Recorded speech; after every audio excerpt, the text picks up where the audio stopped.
Welcome back to the SCG. We are here in studio because bad light and rain has stopped play.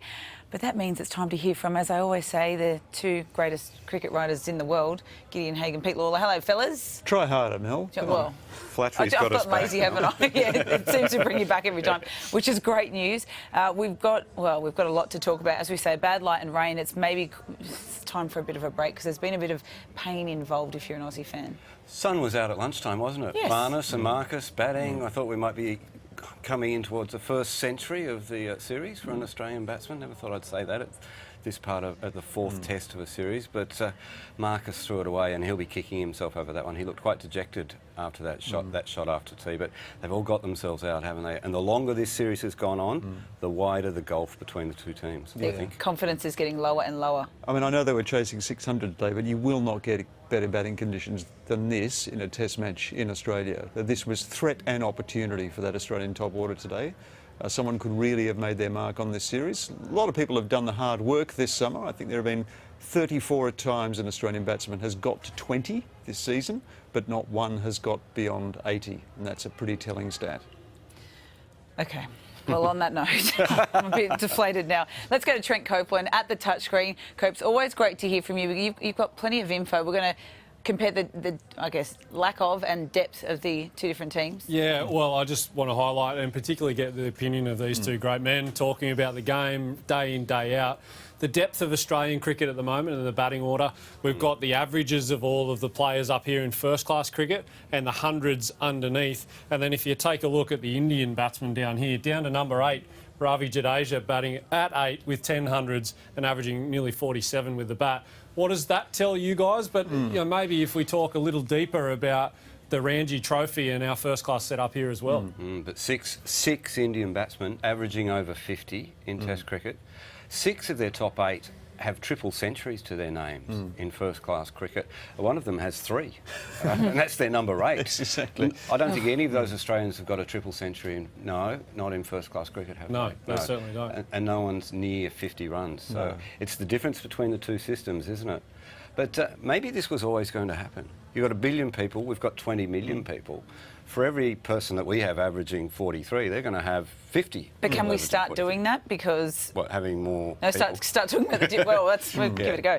But can we start going down that road of, well, we've got the different populations because we've always batted above our weight? And you could argue that India has punched below its weight, considering the enormous enthusiasm in India for cricket and the depth and size of their first-class competition. They have 37 first-class sides. The Ranji Trophy is in 4 different tiers. They play a ton of cricket, all of it 4 days, and they hold their domestic T20 competition, the IPL, at the end of their season, not in the middle of their season. So at this time of year, there's a lot of first-class cricket being played in India. Mayank Agarwal can walk straight from an outground in Gujarat, 2 weeks later be playing in a test match on Boxing Day, and he can say to himself, OK, well, I'm an experienced first-class player. I can work these conditions out. It's not intimidating to me to walk into even a stadium of the size of the MCG and a situation like a Boxing Day test. Can I ask a question about that opportunity that you spoke about, the 36 teams, I think it was, in the Ranji Trophy? If we look at someone like Rishabh Pant, 21 years old, 6 first-class hundreds and a triple century in that. If you compare that to the opportunity that's maybe there for 19 to 21-year-olds in Australia because there is only 6 teams, do you think that is the significant impact here, or is it just the talent pool is so big?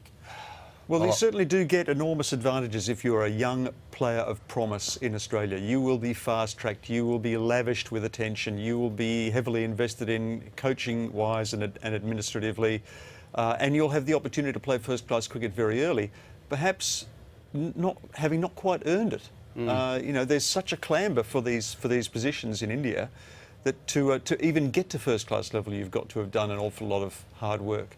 Interestingly, I was reading about Pant yesterday and his kind of guru in the state team that he plays for. Despite the fact that Pant sort of first came to public attention through the IPL as a bit of an instant superstar, his coach says that your priority always has to be playing international cricket. And he sort of denigrates anyone who's simply distinguished themselves in T20. And it's his great source of pride that Pant has managed to establish himself as India's first choice keeper. You're not handed opportunity in India. I'll come back to the billion people. I'll come back to how hard you have to work to get attention. You look at KL Rahul, born a long way out of town, had to travel 140 kilometres round trips to play a game in the Maidans and to get some attention. His father's greatest fear was that nobody would notice his son. But what has happened, and Greg Chappell always said this, if India got their act together, no one will ever beat them again. They could have 3 test teams and they'd still beat everybody in the world. They've got their act together, and part of it is because of the IPL. The IPL now have scouts out everywhere, and they have the money for the academies in every state. So they're actually finding players who once upon a time would have been neglected because they would not have got into the systems. And as Akash said only a few minutes ago, through the BCCI, you can't play 2020 as a youngster. You can't play they keep you away from it for as long as possible to really hone the right skills. They have some unbelievable players outside this test squad. Players like Shreyas Iyer and Shubman Gill are unbelievably talented. They would certainly be playing for Australia, or probably for any other international team. Naya got 303 not out 3 tests ago, and you can't get back into the team. All right, Trent, as a current player, is it a fair question? Do Aussie players have it too easy in the leagues? Because you're talking about how hard the Indians work to get to where they are. Look, I'll say that it's certainly been a little different in recent times. That I think there's no one really. When Justin Langer talks about banging the door down, there isn't the guys averaging 50 plus, say 10 years ago that there was. But I think. Is it in reference to the strength of our domestic competition? When I was growing up watching first-class cricket, the strength of this Australian dominant team that was winning 16 test matches in a row that the Ricky Pontings, Glenn McGraths were involved in, all the talk was about the strength of domestic cricket being the driver of that. And is India's domestic cricket now the driver of the #1 Test nation? And that's the question on my lips. But to answer your question, from my perspective, I don't think so. People still have to work very hard to get a game in domestic cricket in this country. I can certainly attest to that from my experience. But maybe just the next step at the moment, there's not the guys of significance banging the door down with huge runs, big hundreds, the double hundreds that we're seeing from India in this series. Well, New South Wales had Michael Bevan, I think it was 04-05. He scored 1,400 runs in the season. I think it was 8 centuries. Never got a test, never got a look in. Simon Kadich had to score 1,500 runs in a season to get back into the test side. So it wasn't that long ago that it was a lot stronger, wasn't it? And you would have known. You came down here and lived in a caravan, didn't you, to get your opportunity?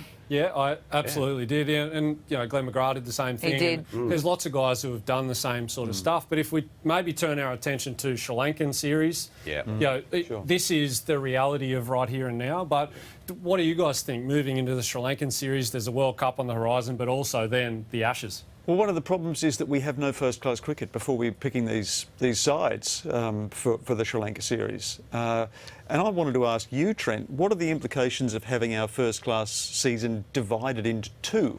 I mean, previously it's always been continuous. There's been a natural rhythm before the BBL arose, but now the first half of the season is kind of compressed, and the second half is almost an afterthought to the Big Bash League. What does that mean to the rhythm of both batting and bowling in Australia? Yeah, well, the challenges are the success of the BBL and the commercial rights that come with that, the money that comes with that, but also the fans that brings to the game. That's really important. Sure. And the best time for that to be on is in the school holidays, and the biggest access for the public to be a part of it. And that's just a reality. But what does it mean for the cricketers? Yes, so what I would suggest, and I've said this publicly and social media as well, that I would love to see things stay very similar, but there is no reason why we couldn't have a second 11 competition, which is still a very elite competition, running in the background of everything that goes on at the moment, where guys like Matt Renshaw, who's not playing for the Heat, Marnus before he played this test, Curtis Patterson, these guys who could be in this category of playing against Sri Lanka or the Ashes,